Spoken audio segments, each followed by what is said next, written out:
It doesn't matter how big or small your business is. It's hot rod. Got to show you what I'm getting done here. Got all the brakes on. Disc brakes, all new. Upper and lower control arm bushings. Just put that on today. That's the big master cylinder. Had to shorten the rod. I had to fabricate a rod that comes from the brake pedal into the back of that. Have you wanted to speak a new language, Got all new but thought it'd be too difficult brake or take too much time? Then try pads on the back. Let me lift the skirt up here. I had disc brakes to put on it, but they set the wheel out another inch and I wouldn't be able to use the wheels like I have like this for the back, so I didn't want anything to alter that. I might change wheels later on, put something like Riley wheels on it. Corvette Rileys with fat tires all around, so lower it way down. I chopped the coils. They were 68 GTO front coils. Had a 400 in it my son gave me. I cut a coil and a half off of them, the springs, before I put them in. Just going to set lower than that because I still got the back jacked up a lot. I still got to put the brake lines up.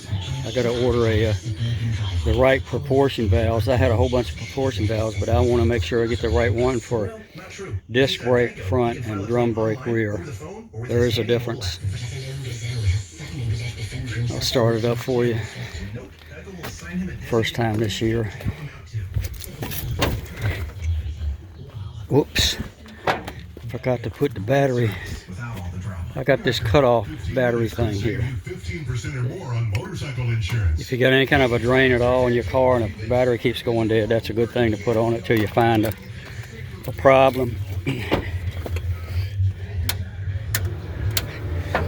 All right, buddy.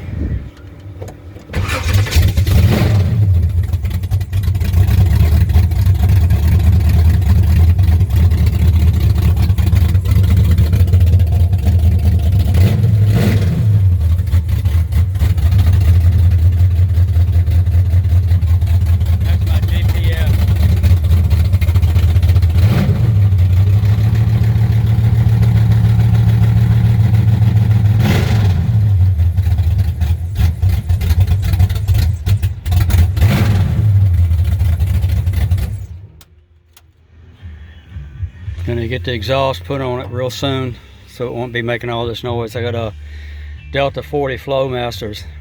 That's gonna sound awesome on this bad boy, especially with that 632-inch lift cam in it. All right, I'm coming along on it. Ain't gonna be long. This bad boy's gonna be going down the road. Later. Thanks for watching.